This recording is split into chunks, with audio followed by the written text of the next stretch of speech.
Hello, Patrick Gageby is my name, and I have an interest in local history.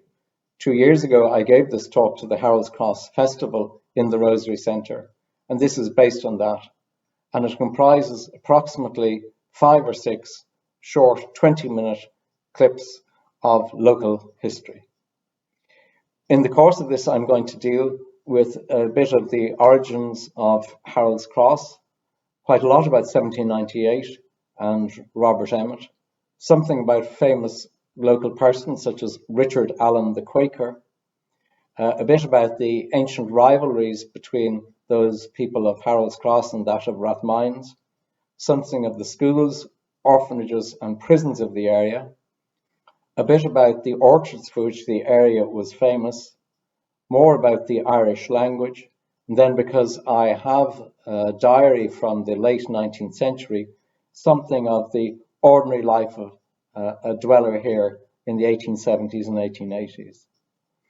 I'm also then going to conclude by showing you some of the maps, photographs, books and directories that I have used in the course of my research.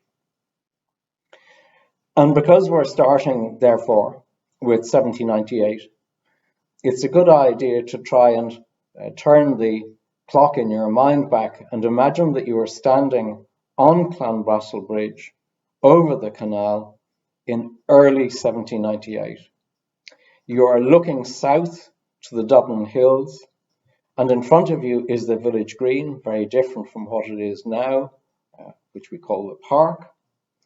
There is to your left a couple of medium-sized stone houses, say where Delaney's bike shop is. Another one about 50 yards further on the left, which belongs to people called Palmer.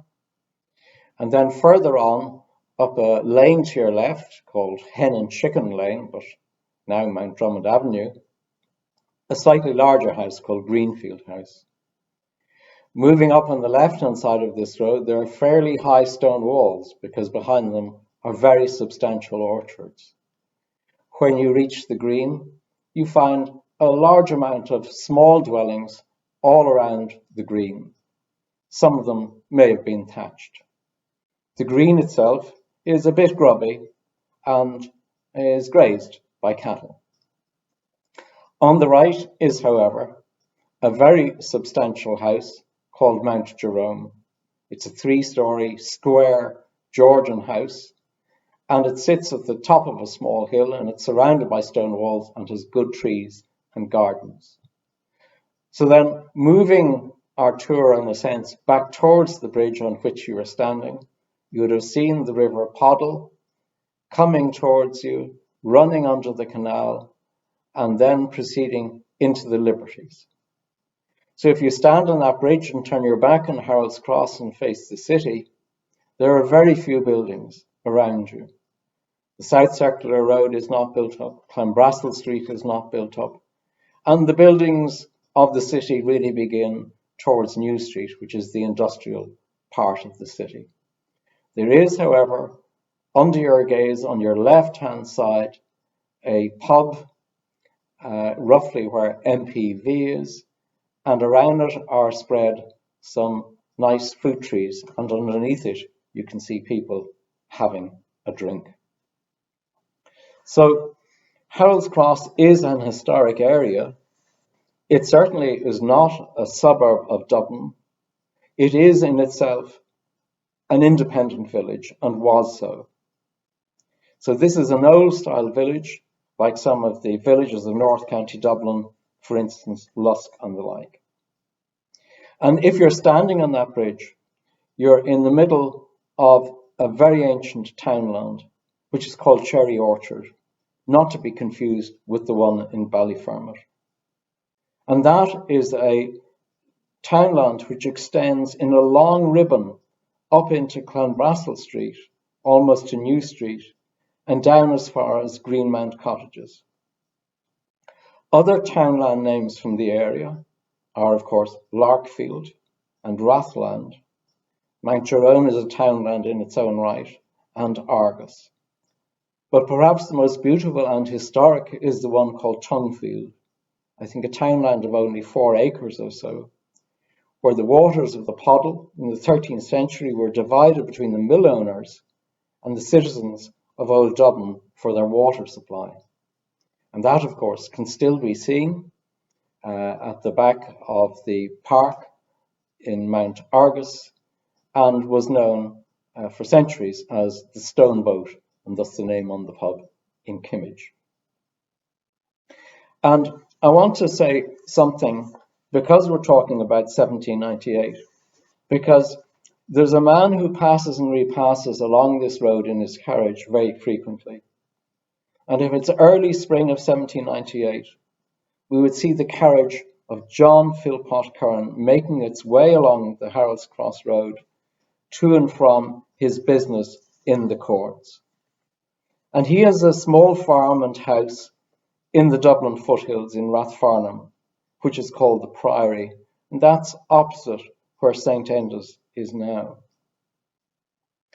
And close by the bridge, in Hen and Chicken Lane, in Greenfield House, lives Mrs. John Philpot Curran, Curran's wife. He had separated from her in poor circumstances in about 1794. She had taken up with the clergyman, and he, well, I suppose you could say he was a bit of a boyo himself. So she is living in this house in Harold's Cross, and her daughters, Sarah, Anne, and Amelia, visit frequently. However, Curran does not, and never did after that. So Curran is probably the most famous lawyer of the time, but he was also, I think, much more importantly, quite a radical politician for the time, in favor of Catholic emancipation, voting rights. So his views were quite radical. He was not in favor of the landlords, as it were. So he was an unusual creature at the time. He has resigned his seat in the Irish House of Commons because of the futility of attempting to argue against the Conservative interests in it. So this is a man who has been practicing law and been doing a long series of state trials in 1797 and 1798, and he's assisted in that by Thomas Addis Emmet, who is a very bright young lawyer at the time. Thomas Addis Emmet himself has a connection to Rathfarnham because he has a pleasant little house just beyond where the Yellow House pub is at the moment, and he himself travels this route on a continual basis. But perhaps one of the more famous inhabitants who has an important connection to 1798 and beyond was that of John Keogh. Now, John Keogh lived in Mount Jerome, and that was a very substantial house which he bought. He was a prosperous silk merchant, and he purchased Mount Jerome for the very large sum of £1,000 in 1784. The house is not only large, but so are the grounds. And as you know, that was subsequently purchased in 1835 or 1836 for the cemetery, which we still have in our midst. Of the house, Mount Jerome House, the top 2 stories were taken off, but the stump is still visible, and in fact, I think is the tea rooms. So Keogh was a very political creature. He was a moving force behind the Catholic Committee, which worked to loosen the penal laws. And he caused the Catholic Committee to employ Theobald Wolfe Tone as an organizer. And Tone, of course, was a very competent organizer. And coming back to Curran's radicalism, you will remember that Wolfe Tone coined the great phrase that large body of respectable men, the men of no property. That was, of course, quite a revolutionary idea at the time, because property was everything. it gave you status, it gave you an income, it entitled you to become a gentleman, for instance, but more importantly, it gave you the right to vote, to sit on juries, both grand juries and petty juries, and it gave you a say in the administration of the country and also the possibility of election to Parliament. But Keogh is not apparently a member of the United Irishmen, but he certainly was supportive of them and attended some of their early meetings. Now, in about 1794, when Wolfe Tone left the country in advance of being arrested, and when the United Irishmen's connections with France were revealed, Keogh seems to have loosened off his connections with the United Irishmen. So we're not particularly concerned with the extent of the 1798 rebellion, but as you know, it never really got off the ground in Dublin. The main reason for that was that in March 1798, the house of Oliver Bond on Lower Bridge Street was raided, and most of the Leinster leaders of the rebellion were taken into custody. I'll just pause to say here the following. Oliver Bond was a very prosperous draper from the north of Ireland. His middle name was Cromwell, so in a sense it's slightly surprising that the flats which are there on Cook Street and Bridge Street were not named the Oliver Cromwell Bond flats, but I pass on that at the moment. This is where we meet Town Major Henry Charles Sirr, that's S-I-R-R. He had recently become the head of the Dublin police, or as it was known then, the Town Major. He is not liked in literature, but he was certainly an extremely competent policeman.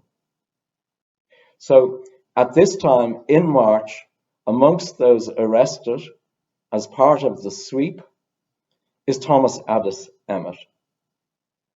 And we know, of course, that his younger brother, Robert, also had come to the attention of the authorities because he was expelled from Trinity in April of that year. So in the spring of 1798, a lot of things are happening. And if we had stood back on that bridge again and looked south to the Dublin Hills and what was behind it, by late spring of 1798 in the summer, that was not a settled area.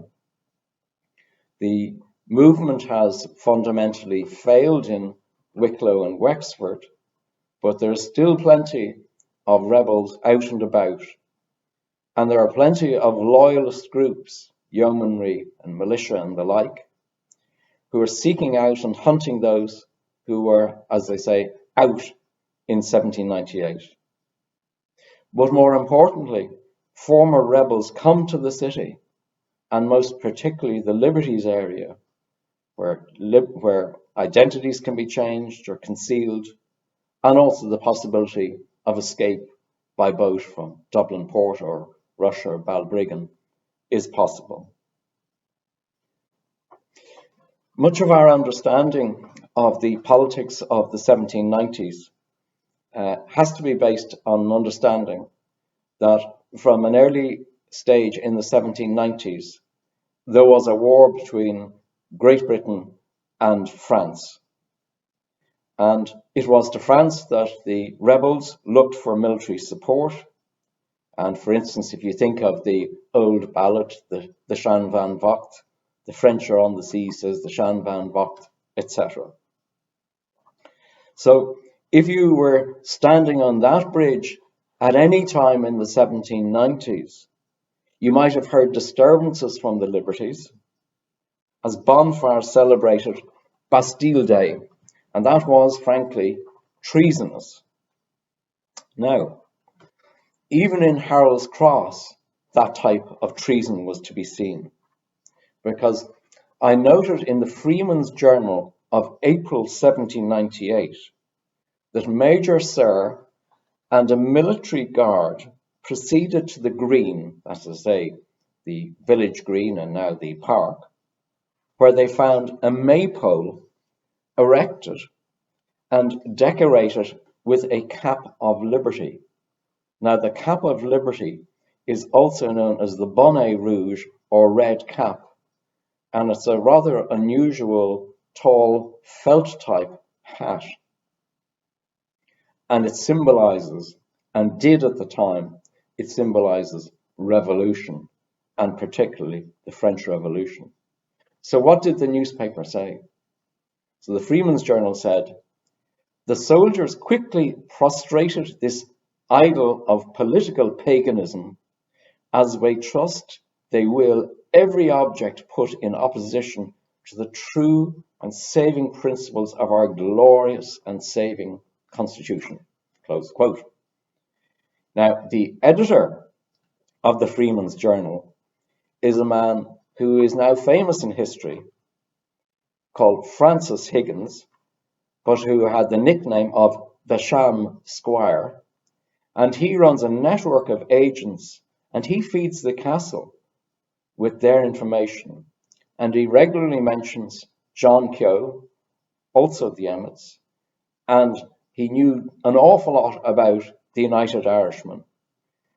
He doesn't approve of them, to the contrary, he calls them infernal miscreants or incendiaries.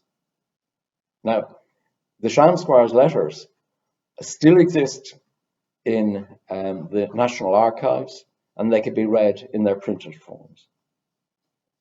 And here's an interesting thing as well. So this cap of liberty, which is basically a two fingers to the authorities, in April 1798, has been put on top of a maypole. And the maypole is on the green at the front gate of John Keogh. That's an interesting thing. But oddly enough, the authorities didn't like maypoles. For instance, 3 times in the 18th century, the Irish legislature forbade its erection. So in 1775, you couldn't put a May bush or a maypole near the dwelling. You could get fined £2 and put in prison. In 1786, you couldn't put it within 10 feet of any road in the county of Dublin, or 1796, in any city, corporate or market town. Now, why is that? Maybe on the one hand, it's just that you weren't going to encourage people to behave in a disorderly fashion, or perhaps it's because such places were a good place for seditious gatherings and maybe singing the Marseillaise. And another aspect also is this. There was a great fear in the 18th and indeed the 19th century of the disorderly and idle poor, which is why when you read a lot of the newspapers and publications of the time, there is an incessant sermonizing against the leisure activities of the poor. So, for instance, any public drinking and the like. Remember also, this was at a time that those people who were in employment were expected to work about a 70 or 80 hour week and only got Sunday the Sabbath off. And on Sundays, a lot of the church wardens and members of the Anglican Church were out and about trying to close the taverns so that there might not be, as it were, a bit of enjoyment on a Sunday. So, as we've seen, John Keogh was very careful not to inculpate himself. But one interesting thing is that may not have extended to his children. After the 1798 rebellion, there was an amnesty for the small fry, as it were, not for the big people, but for the small fry. And the House of Commons published a list of persons who had surrendered in the city of Dublin, confessed what they'd done, and been given a pardon. I noticed 3 names only from Harold's Cross. There was a Matthew Brandon, who was a hosier. There was Nicholas Dannelly, a joiner, and a Cornelius Keogh gentleman. Now, Cornelius Keogh is the only gentleman on that list of 1,200. And John Keogh had a son called Cornelius who entered Trinity in 1794 at the age of 15. And he was noted in 1799 to be on his way to Paris to join the French army. So the castle keeps a very close eye on all these people. He, that's Cornelius, was about the same age as Robert Emmet. And in fact, when we come to the Emmet Rebellion, at that stage, all three of Keogh's sons were abroad. The castle was keeping a close eye on everybody. So John Keogh was described in many different ways. All things to all men, of consummate sagacity or wisdom, but always as a vocal critic of the government. And he entertained liberally. He kept a good table, and I doubt whether there wasn't a little bit of wine as well. And he died in November 1817, a month after John Philpot Curran, who we might come back to.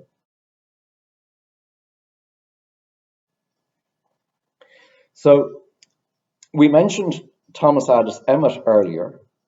He had been taken into custody in spring of 98, and he, along with many of the leaders of the 1798 rebellion, were interned in a cold and bleak prison in the north of Scotland called Fort George.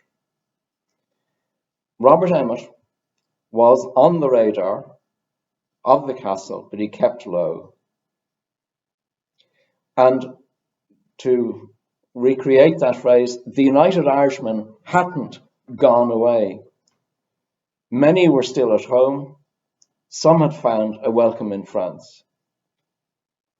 And then, in 1802, the long war between France and Britain reached a brief peace by the Peace of Amiens in March of 1802. And one of the results of that was that the internees in Fort George were released, and Thomas Addis Emmet was released, and he journeyed to Paris. And there he and Robert were reunited. So in October of 1802, with a large sum of money from his father's will, Robert Emmet returns to Ireland and begins to re-establish contact with those of the United Irishmen still committed to an uprising. And in fact, he dined in John Keogh's house in Mount Jerome.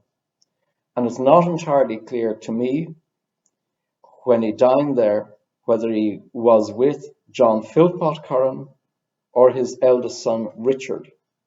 And I think it is probably Richard. Richard was another son, a legitimate son, as they would say, of John Philpot Curran, and he was friendly and had been friendly for quite a while with Robert Emmet. Just pause there to say on Curran's private life that after his marriage collapsed to his wife in the early 1790s, John Philpot Curran took up with a wealthy widow from Tipperary, and he had 2 children born to him of that. The first one was Henry Grattan Curran, and the next was John Philpot Curran. But the boys at the time took their mother's name. In any event, John Keogh entertains Robert Emmet and one of the Currans at dinner. So, on this evening in John Keogh's house, the conversation turns to the state of the country and whether and how many counties would rise should the circumstances permit. You might say there is treason in the air, and the figure of 19 counties is advanced. So, at this stage, Robert Emmet begins reorganizing And this is given an enormous push when the French-British War recommences in spring of 1803. So the French will now hopefully be the friends that had been hoped would bring assistance in 1798. Emmet takes lodgings in Harold's Cross in the house of Mrs. Anne Palmer. Now, two different looking houses have been identified as that one, both of them, I think, by Dr. Madden in his old age, and I think we might be able to look at a photo of that towards the end. Either way, this is about 50 or 60 yards below the bridge on the left-hand side as you look towards the green, slightly set off the road with the back of it giving on to fields. At this stage, the Portobello Barracks have not been built. Now, the Palmers have many connections into the United Irishmen. They also have connections into the family of Thomas Addis Emmet's wife's family. And Robert Emmet's sister Mary is married to a youngish barrister called Robert Holmes. So, for a couple of months in the spring of 1803, Robert Emmet lodges in the Palmer's house under the name of Hewitt. And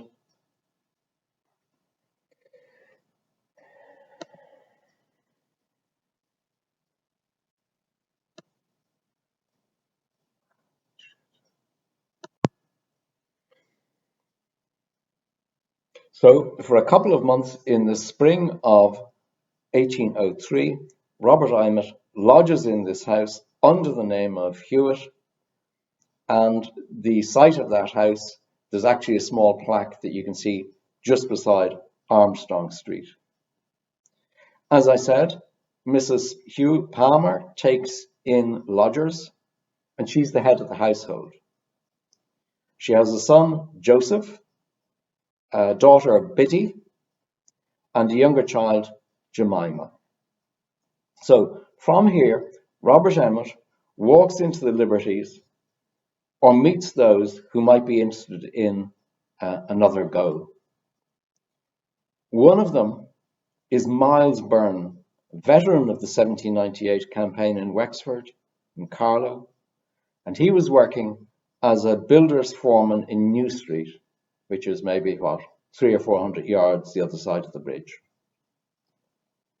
And Miles Byrne enjoyed a long career in the French army after this. And another rebel, whom we'll see in a minute or so, was Thomas Cloney. And in the spring of 1803, Miles Byrne described in his memoirs how he, that's Byrne, and Cloney had dined in Maynooth, and then, note this, got the canal boat back to Dublin and had a rendezvous in Harold's Cross Green at dusk. So just picture these two ex-rebels from Wicklow, Wexford, in the dusk on Harold's Cross Green in early 1803. Because it was there that Byrne introduced Cloney to Emmet. And Cloney and Emmet walked off and spoke privately for 3/4 of an hour. And Byrne wrote in his memoirs about 50 years later a wonderful picture in which he told of the, quote, two heroic patriots, Emmet slight and under the middle size, and Cloney about 6'3" or 6'4". So this was clearly a talk of treason. Cloney had been out in Wexford, as they say, court-martialed and sentenced to death. But luckily, due to the intervention of a local barrister, Peter Burrows, he was reprieved. And Burrows himself was a close friend of Wolfe Tone and Thomas Addis Emmet, and a great friend to Catholic emancipation. In fact, he ended up defending Robert Emmet.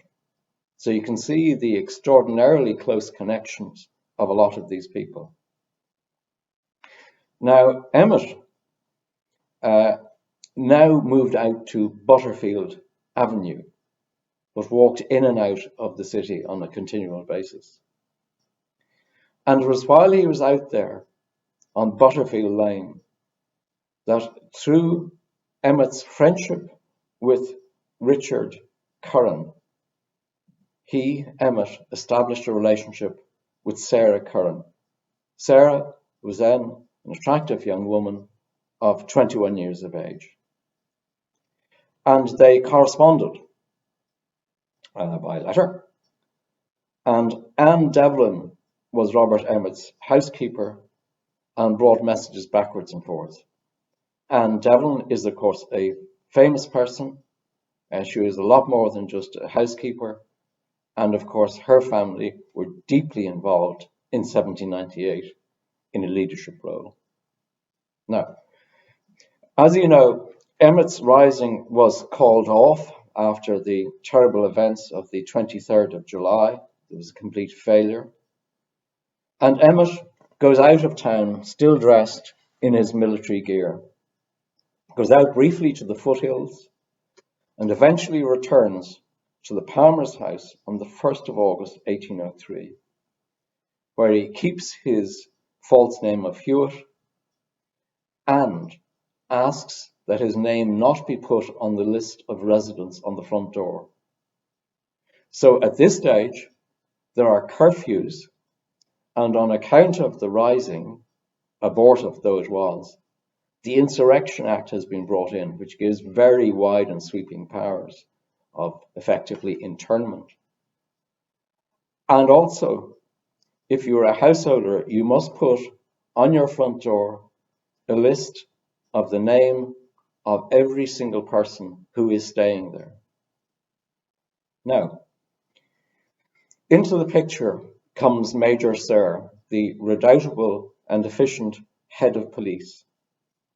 And Sir knows that in Palmer's house there is some person of interest.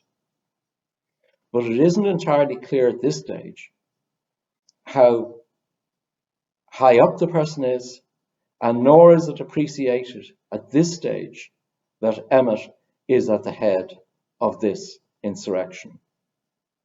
So what Sir does is he stands back from the house, perhaps a bit closer to the bridge, gets a soldier to knock on the door.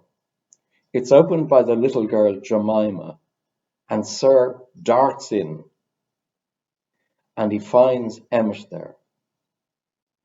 He makes sure that Mrs. Palmer and Emmet are separated immediately, and he asks Emmet, "What is your name?" Emmet says, "It's Cunningham." Goes to Mrs. Palmer and says, "What's his name?" She says, "It's Hewitt." Now, as soon as Emmet spotted that, he made a dart out the back, didn't get terribly far. The literature isn't clear whether he ran through a cornfield or a potato garden. Either way, he stumbled and he was seized. And what he said as soon as he was seized, he said, "All is fair in war." Now, there's some folklore that the proprietor of a local pub, the Half Moon, and I can't quite place it, a Mr. Doyle, had informed. And so there's substantial folklore in the old literature that this Mr. Doyle became known as the Stag Doyle, stag being an impolite word for an informer. Now, Robert Emmet had on him a number of letters from Sarah Curran, even though he had always impressed on her the necessity for burning their correspondence. Those letters are still available and can be seen in the National Archives. Now, the letters were initially thought to be in code. In other words, the romantic aspects were thought to be code for treason. So, this is not a good picture at all. Now, as I've mentioned before, there is some doubt as to which of the two houses of which photographs survive is the relevant one. But either way, both of them are gone. And just to be clear also, and to confuse things, on Hen and Chicken Lane on Mount Drummond Avenue, there was also a house which subsequently became known as Emmet House. And it is not a third Emmet House, it's just a name and has no connection to Robert Emmet. Part of the fallout of the Emmet insurrection, which took the castle completely by surprise, notwithstanding the amount of information they had, was that Robert Holmes, that's Emmet's brother-in-law, for no good reason was arrested and held in custody for a year, and he was a respectable barrister.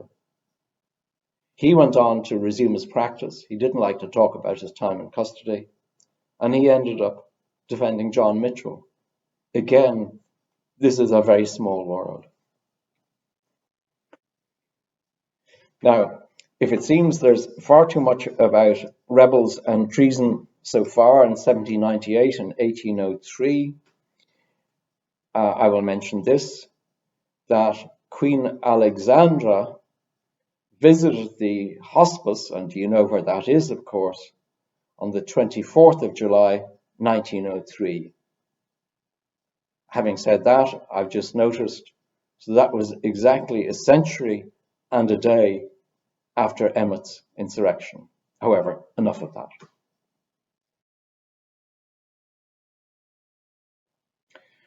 So maybe we do need an antidote to the revolutionaries.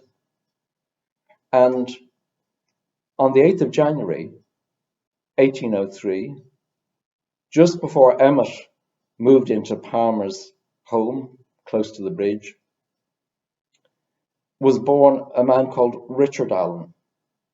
And he was born in the house, which is just beside Coughlan's Mace. It's known as the Old Orphanage. It's a 3-story plain Queen Anne house in style, built about 1750. Still there and is to be converted into flats, I believe. It is also probably the oldest house in the area.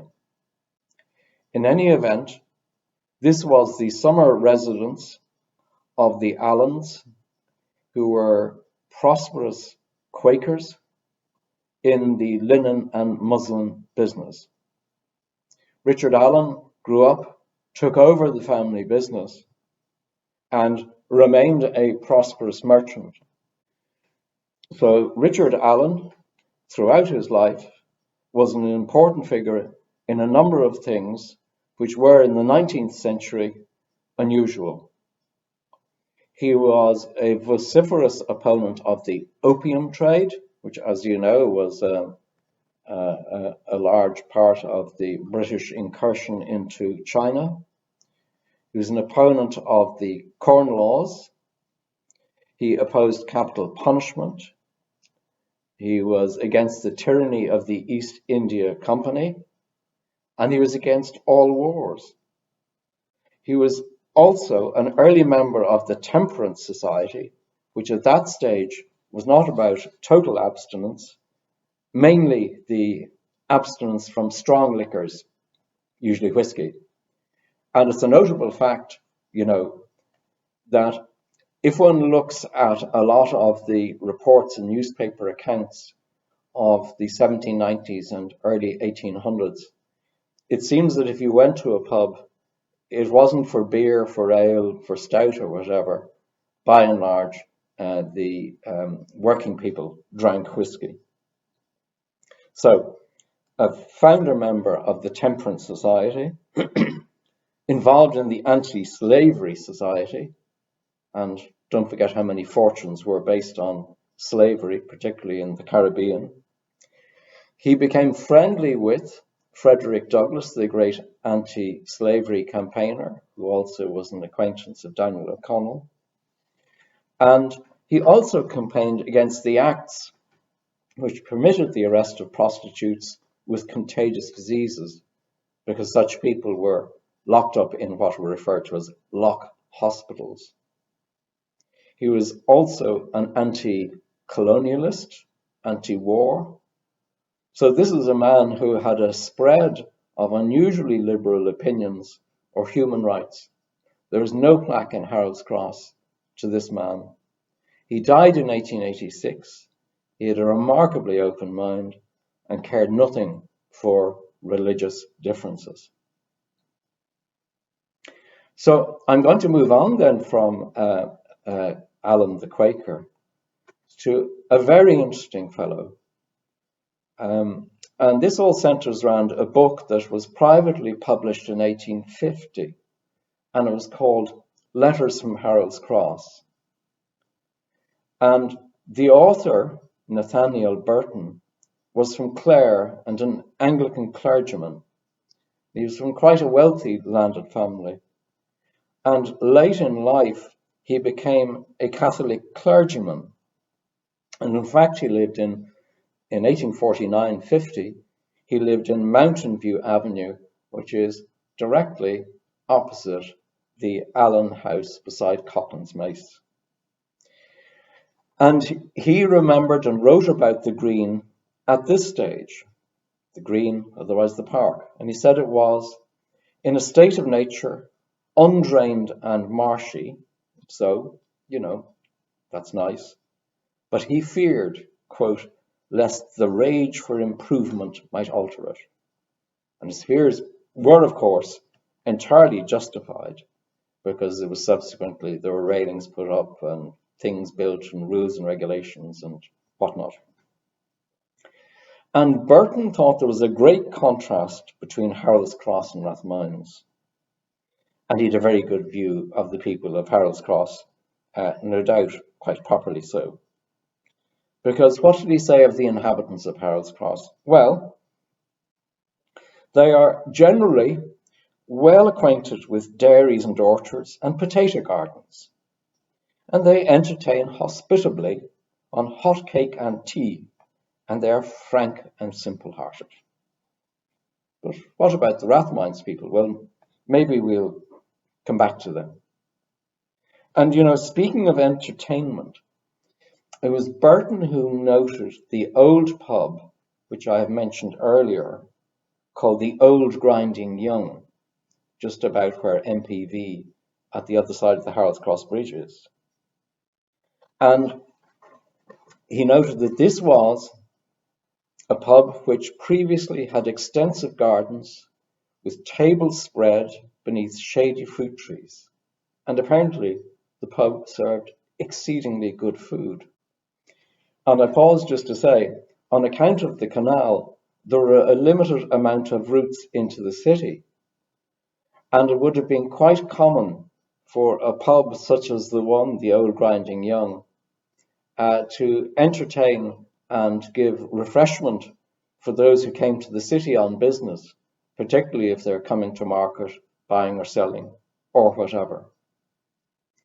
So this pub was famous for both its drink and its food.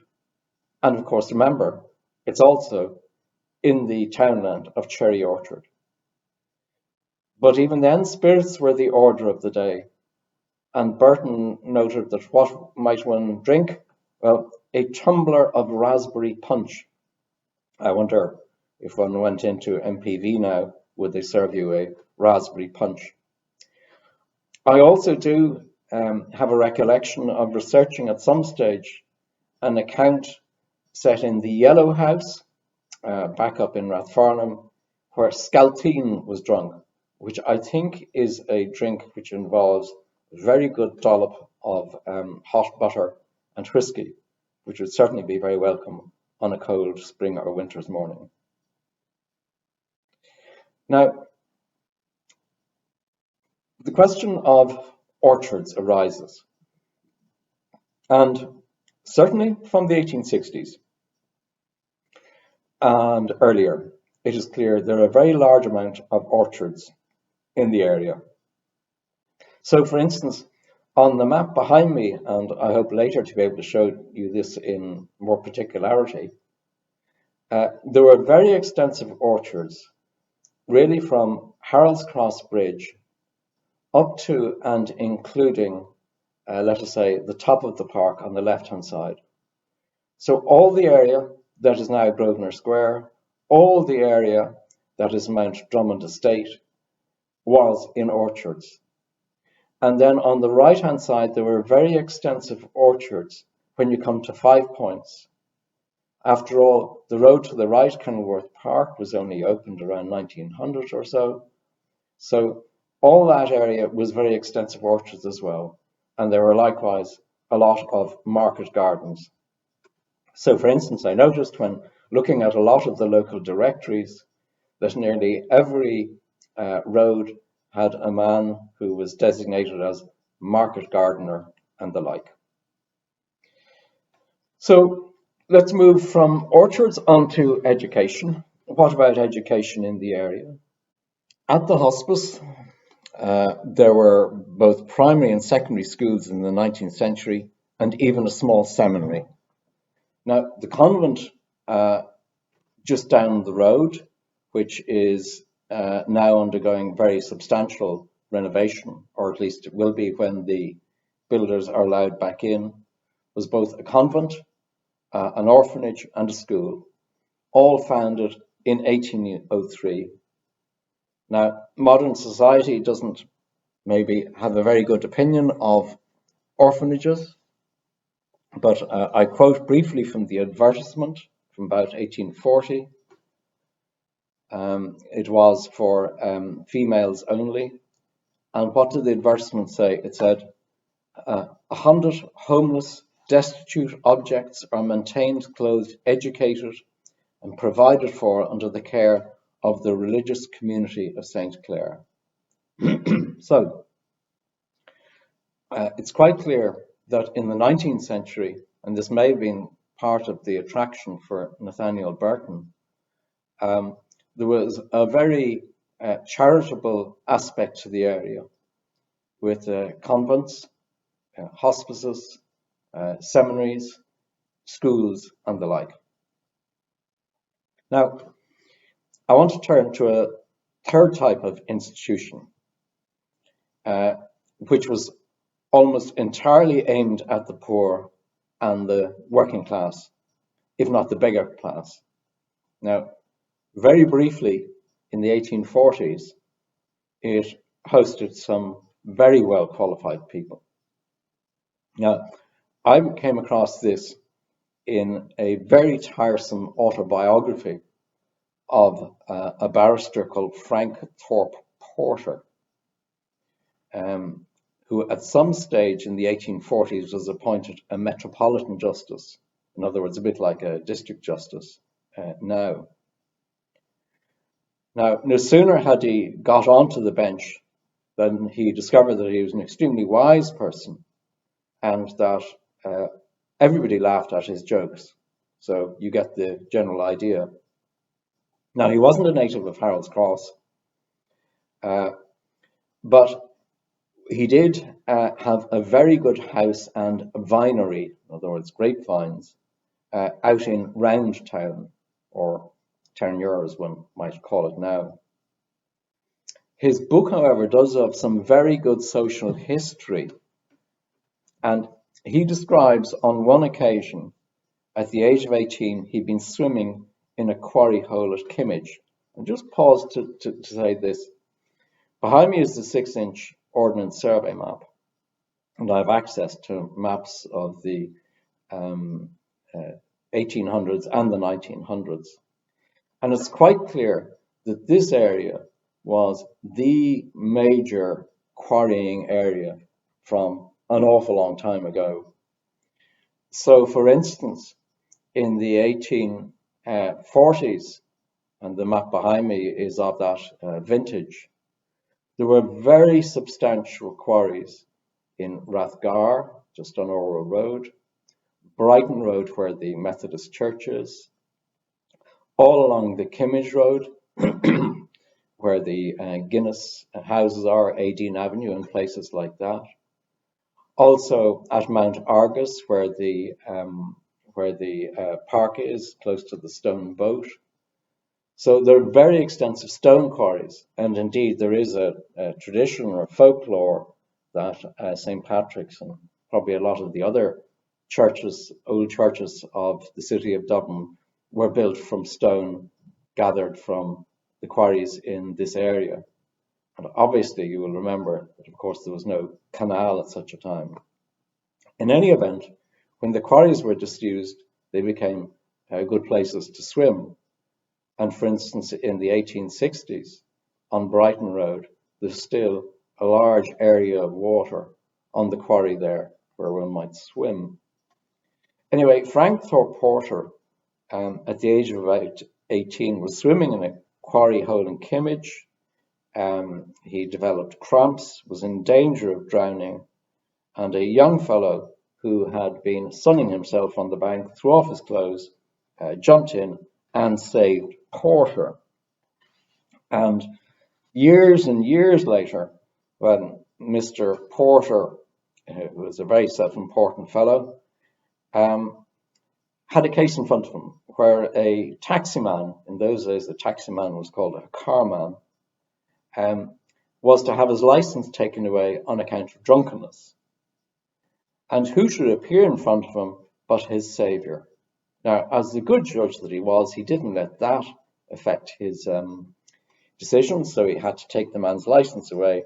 But he tells in his autobiography how he then scurried to the inspector of police next door and got the man a new license.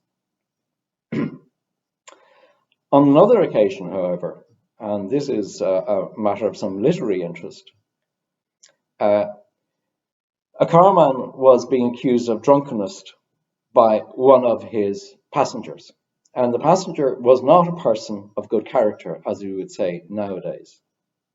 So the carman or taximan had a wonderful flow of language, and he denounced the passenger as, quote, a man who had taken out all his degrees in the Harold's Cross College. And if instead of sending me to the Cease to Do Evil Hotel, you had brought himself there, the door would open for him of its own accord. The man went on to say, he swore hard against me, but thanks be he did not swear I was an honest man. There is nobody whose character could stand under the weight of his commendations. Now, that's a fine flow of language, and Porter retold this story often. The story is then picked up by Boucicault, who wrote melodramas in the 19th century, who incorporated it into Sagart Arun in the mouth of Shonafwisht. So this Cease to Do Evil institution is, of course, not really a university as you and I understand it. It was the Richmond Bridewell and now university called Griffith College. It was the prison for small-time offenders and had over its door the motto, cease to do evil and learn to do good. And so this is the Harold's Cross University, and it opened in December 1818. It was run by Dublin Corporation, and with the usual 19th century fear of idleness, the public were informed that the prisoners were all employed in weaving, tailoring, shoemaking, breaking stones, and labouring, spinning, carding, baking, washing, sewing, knitting, straw plaiting, twisting yarn, and burling cloth. 2 treadmills had been erected for punishing the refractory, that is, say, those who didn't want to do as they were told.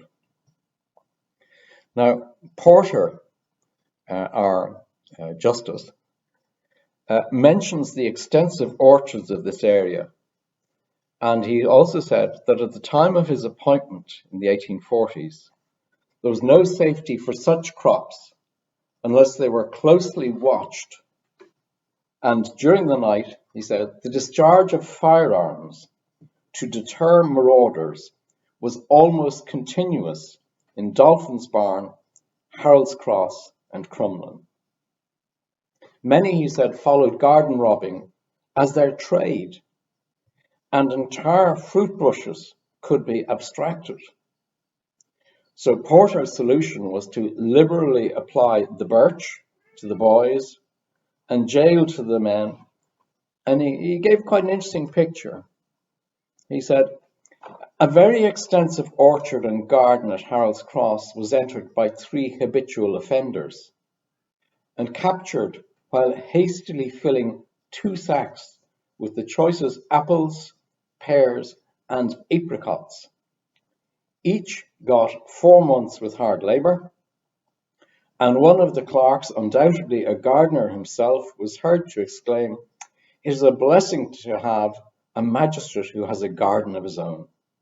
Now, note that at this time, it wasn't until 1861 that spring guns or man traps, which might kill or cause serious injury, were outlawed, well, at least for gardens. But one thing you can note still extensively in the area is the large amount of old glass that is sunk in concrete and on the top of the walls. And particularly you can notice that around the Rosary Centre and the garden walls around the presbytery of the priests attached to the church here in Harold's Cross. Now, as I mentioned possibly earlier, and maybe I did not, I did come across a reference many years ago to the growing of pineapples in Harold's Cross, but I cannot find it now. But we can't pass by mention of the Harold's Cross University with its wonderful title over the door, "Cease to do evil and learn to do good," without mentioning one of its most celebrated guests.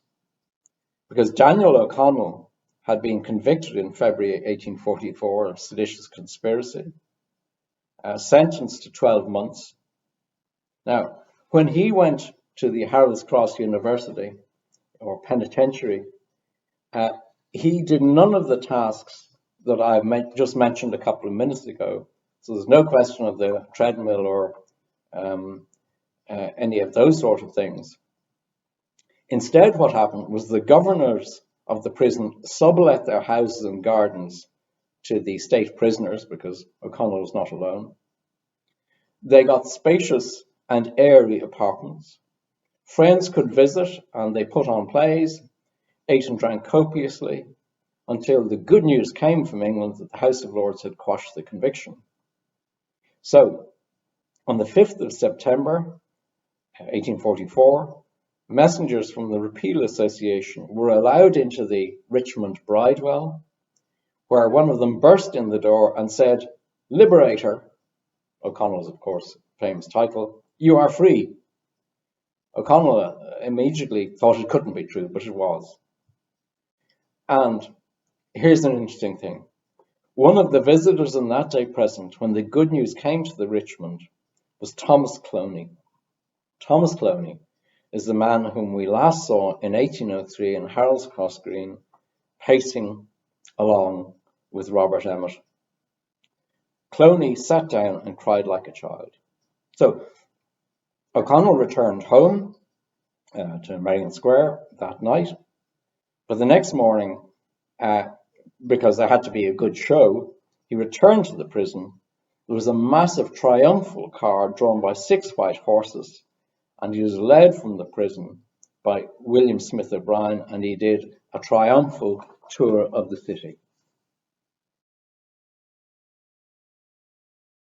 So we move on to go back and have some thoughts about the Reverend Nathaniel Burton.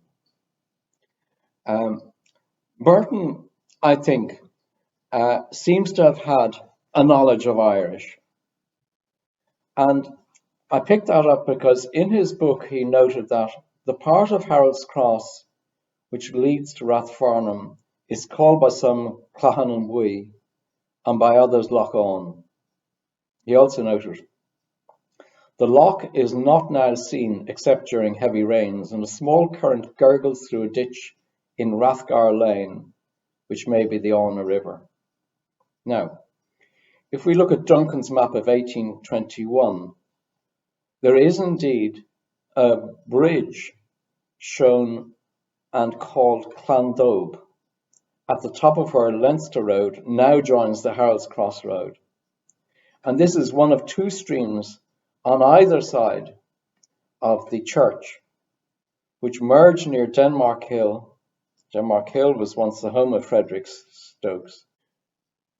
So what is being described here is the Swan River, one branch of which crosses through the site where Rosie O'Grady's pub was, and another comes up the main Harold's Cross Road from the direction of Terranure. And it's, of course, interesting to note that some of the houses which abut that stream, which is, of course, now all underground, were called Swanbrook cottages.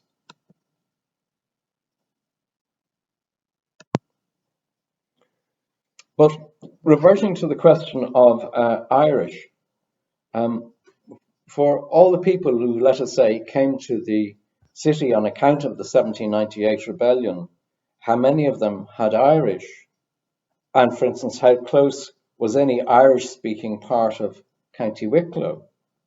Well, it's quite clear that in the late 1790s and for a long time afterwards, Glenasmole had a very substantial amount of Irish in it. But in fact, when you look at the maps, which are, of course, mainly 19th century, the names of the houses and the like are all fairly Anglo-centric. So the church and Rosary Centre is in an area which was called Mount Harold. There's an interesting house across the road called Cruz del Campo. But the rest of the names, Siberian Cottage, Eleniaville, Elmville Cottages, Mariaville, Westfield Lodge, Warwick Cottage, Westhampton, Janeville, they all have fairly suburban and Anglophone names. So, for instance, in the research for this, I decided to look at the post office directory for 1916. And I decided to look along the South Circular Road because that's where there was a lot of sort of modest dwellings. And I couldn't find any Irish names like Sean Moira, Tomas Sinead, except one, and that is Eamon Cant, who was on the South Circular Road, I think down towards Dolphin's Barn. But as to Irish matters, in 1910 at number 13 Harold's Cross Road, just below and opposite the entrance to the hospice, was Harold's Cross Social Club and Mount Argus Gaelic League.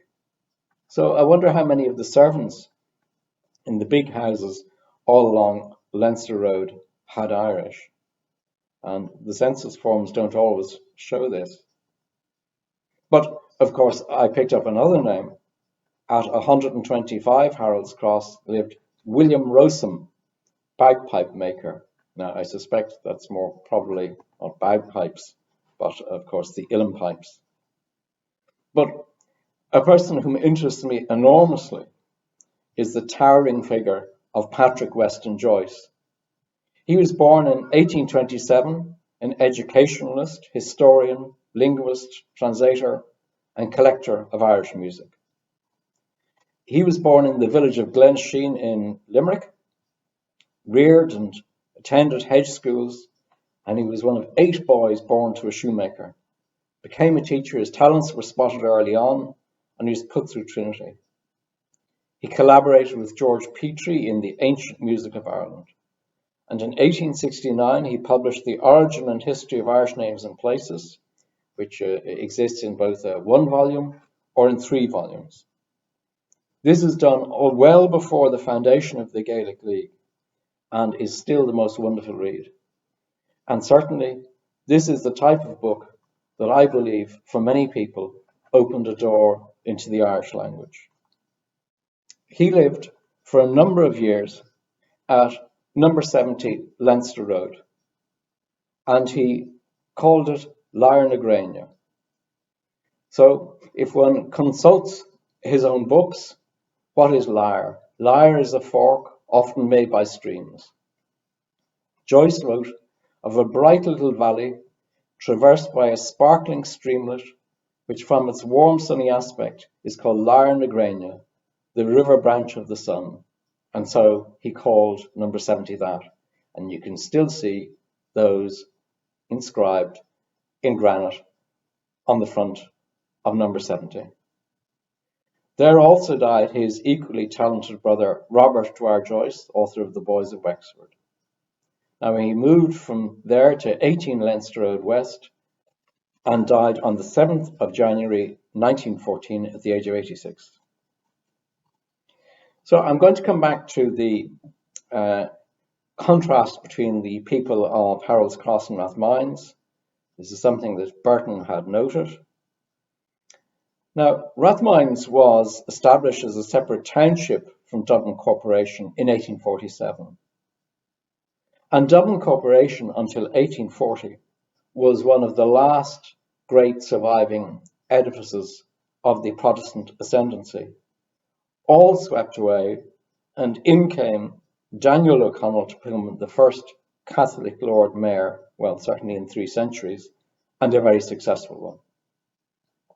So Rathmines had quite a Protestant coup, and perhaps O'Connell's election made it easier for those who feared Home Rule or repeal, and who weren't too keen on O'Connell, to please themselves in an independent townships.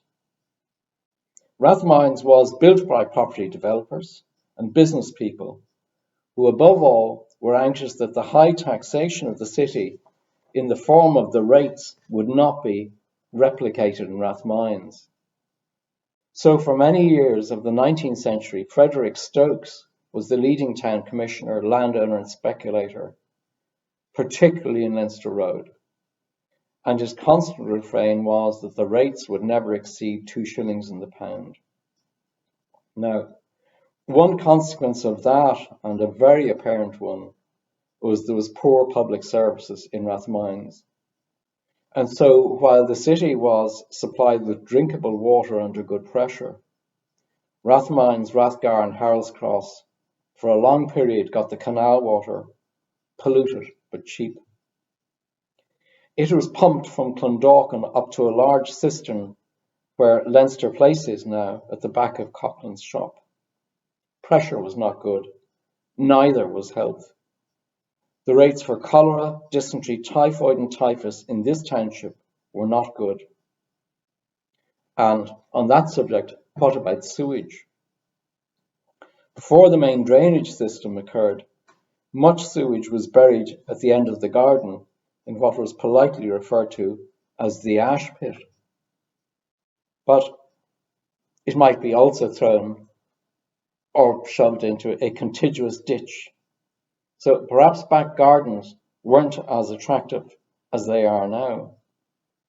So it was only when the great investment in Bohernabrina came through in 1890 that this area had drinkable and safe water. But for many houses, before main drainage came in, sewage contents were collected in carts at night and sold on to market gardeners, politely referred to as night soil. There were many market gardens in this area. And for instance, I looked at some of the maps of Grosvenor Square in the mid-1860s, and the earliest houses on Grosvenor Square at that stage were the very tall ones on the north side and the similarly tall ones on the south side. And they had tiny back gardens. That means that either there was main drainage at the time, which there was not, or all the material was collected. So not very attractive. So around, for instance, the building of the Rosary Centre, where I gave this talk 2 years ago, nearly all the houses show on the older maps stone privies at the end of the gardens, and particularly on Leinster Road and Leinster Road West. Interestingly, they were nearly always semi-detached. But ask yourself, moving on from matters like that, what was the air like? Well, consider, before gas and electricity, how much coal was burnt day and night, summer and winter. And the roads were not tarred or paved as they are now, so they were dusty in summer and muddy the rest of the time. So, for instance, around this area you can see vestigial signs of the crossing points. In other words, an area where you might cross from one side of the road to the other and not step in the mud or dust. And these were very small, usually diagonal pieces with cobbles or sets and maybe a bit of granite. In fact, there's one that subsists still on Ashdale Road at the Mount Talent end. So what is this about the difference between Harold's Cross people and Rathmines people? Well, I think Harold's Cross people were simple and frank, and Rathmines perhaps a bit too interested in money. Because remember this, the great developments in Rathmines were very, very large speculative ventures. So for instance, if you stood on top of the bridge at Portobello looking down to Rathmines, not to Harold's Cross, looking down Rathmines, on your left-hand side, there must be nearly a mile of 3- and 4-story houses on the left. Nothing like that was built in Harold's Cross. And Leinster Road was built in about 10 years from the 1850s to the 1860s, a little beyond, as a great speculative adventure, mainly, as I said, by Frederick Stokes. But let's look at what ordinary life was like in the 1880s. And I concentrate on the east side of Harold's Cross Road because there was very little on the west side until about 1900. As I said, Leinster Road was built very rapidly over about 15 or 20 years. And I'm in the lucky position of having a memoir written by a man who was a young boy born into the Figgis family in 1874. And they lived at number 77 Leinster Road. Now, Mr. Figgis Sr., the father in this household, was Samuel Figgis, and he is noted as having connection to the paper mill. And the name itself we will probably recollect in connection with books, a famous Dublin bookshop, Hodges and Figgis. So this was a prosperous family. There was, of course, a nurse for the infant and a general maid who was fond of the drink. So what was street life like? Well, who came up the street? Well, I noted on reading this, there were organ grinders, German bands, a hurdy-gurdy, a barrel organ, a one-man band, a sweep, and a man with a brown bear. And also might I note, there were gates at the Harold's Cross end of Leinster Road. But there were also vendors of boiled salmon, honey in the comb, and Dublin Bay herrings. I also came across some references from a resident from further down the road who remembers the following being sold: fine strawberries, ripe plums, fine fresh prawns, watercress, holly ivy, and rabbits, all being sold door to door. Now, what did the young Figgis think of Harold's Cross? Well, he said it was a straggling district leading out into the country by a chain of humble cottages. And Harold's Cross Green was not the green or the park, it was called the Commons. And the countryside was close by at Kimmage. Interestingly, on Saturdays, he was often sent to St. Pancras, belonging to the Hayes, for butter and milk. Now, the Hayes were very prosperous tanners from New Row, not a very pleasant occupation, but there they got their butter and milk in St. Pancras. St. Pancras then turned into Mount Talent Cottage. Now it's back as St. Pancras on the corner of Mount Talent Avenue. Now, I've mentioned the question of quarries. Mainly the stone that was being sought here was the local limestone, or kelp as it's called. But there was also very extensive use later on the making of bricks. So Rialto or Dolphin's Barn bricks were very well known. And Mount Argus produced particularly good quality stuff. Brickfields were a really noisome trade, not the digging of the clay, but the burning of the bricks, and were not meant to be carried on within 2 miles of the city. I've mentioned already the very substantial stone quarries, and there was in fact a very large clay pit off the Dark Lane, now Sundrive Road. And that's an interesting change of name from the Dark Lane to Sundrive Road. That site of the very large clay pit is now a large artificial mound called Eamon Cant. And of course, we remember Eamon Cant from earlier in this talk. Now, looking at some of the buildings, many of the buildings which predate the start of the boom from the late 1840s remain, particularly around the Green, now, of course, without its cattle and now much improved.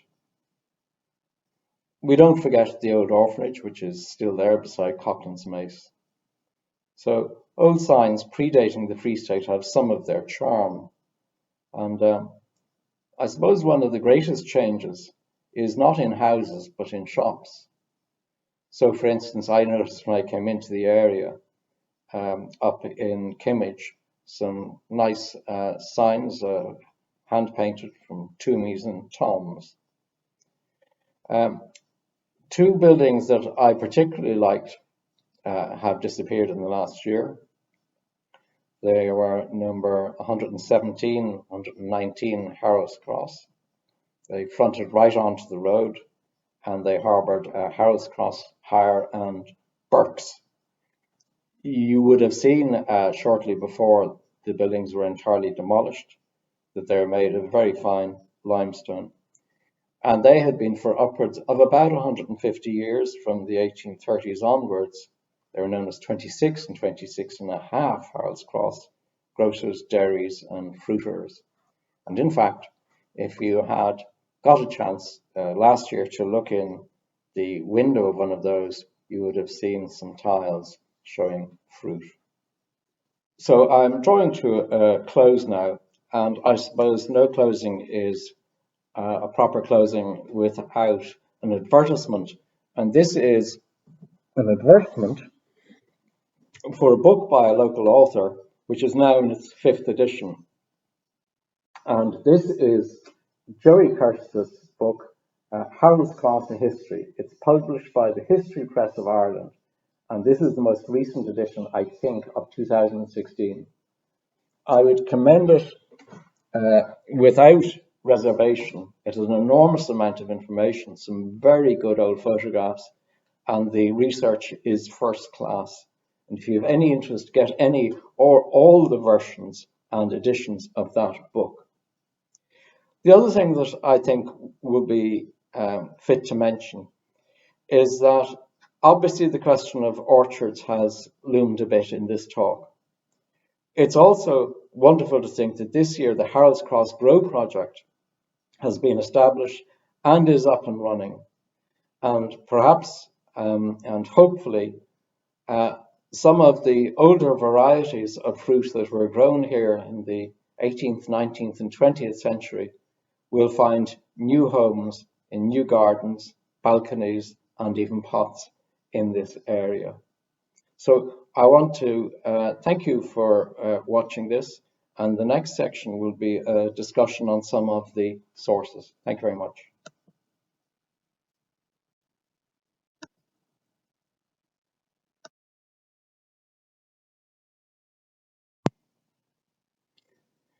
So I want to say something very briefly about the sources that I've used for my research. Firstly, as you can gather from seeing the map behind me, I place great importance, particularly for an area like this, on maps. Now, the 18th century maps are few and far between and are not at a very good scale. You will get all of this information from Joey Curtis's book on the history of Harrows Cross. But I have found that starting with the 6-inch Ordnance Survey of 1837 or so, which is the one that is behind me, that gives you a very good idea of the townlands, the spread of the village, places that are orchards and those which are ordinary agricultural fields. And it does try to identify almost every house. Now, slightly later on, in 1865, the most appealing maps were printed, and those are called the parish maps. They're beautifully coloured, they're highly accurate. The only difficulty is that Harold's Cross has a boundary with St. Catherine's Parish as well, so unfortunately one has to buy a series of maps.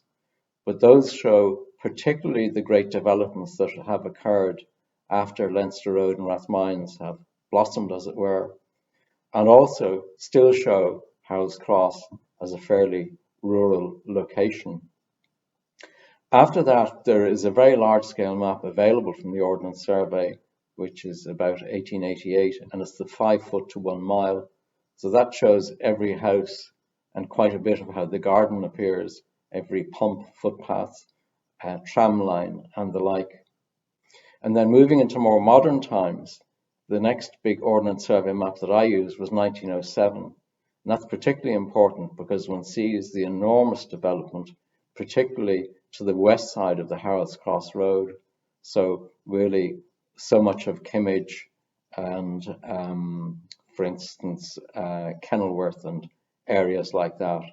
And then by 1937, so much of Kimmage has been built up with the public utility buildings and those sort of things. So that's when my maps really ended. Now, I can't particularly recommend any history book because I use a compilation of many sources, particularly on Robert Emmet. Anything by Ruan O'Donnell is incredibly helpful. The other great source of information on a very micro level is the use of old directories and almanacs. Now, in Dublin, we are fortunate in having a series called Wilson's Dublin Directory, but it was mainly concerned with the city, and the city, for most of the time I was talking about, stopped at the canal. But in the 1830s, a series of almanacs published by Pettigrew and Oulton came out, and they were particularly helpful because they actually had lists of streets and the occupants who lived in them. And of course, at this stage, Harold's Cross was still a suburb. And so, for instance, there'd be about 2 pages on Harold's Cross. They're not the easiest to read because you need to understand the geography. So in conjunction with the map, you can get a fair idea of what's going on. And some of those are, I think, available on the web and possibly in modern reprints. Things got a bit better when the post office began publishing its directories in around the 1840s. And in 1843, the Tom's directories, which we all know, started. Those, again, need a little bit of caution in reading them, and they don't always record the smaller places, or indeed the smaller people, as it were. But those enable one to, as it were, walk down a street, get some idea of whether a building was big or small, whether it was in ruins or tenements, whether it was rated at a very high value or not, and also the connection between, for instance, where the person lived and worked. So, for instance, if we think of St. Pancras, which is the large housing development up at the corner of Mount Talent, I was able to discern from that over a number of years the changing patterns of ownership of that large villa as it was. It then disappeared and has now become a modern development. But at one stage it belonged to one of 2 brothers who lived in the area, the Hayes brothers from New Row. They were tanners and they also dealt in Morocco leather. They subsequently moved on to different larger houses even out in Rathgar, so I was able to follow that progress, but also to find out from looking at their town address where their country residence was, and likewise. So that's a little bit about sources. And just to indicate that there are about 20 or more photographs attached to this talk, which I hope will be available to you. It's a small selection of what I have in relation to Harold's Cross. Some of them are old maps, so you will be able to get a small view of this area from maps of 1837 and 1865. and they are pleasing to view, and I hope you have enjoyed this. Thank you very much.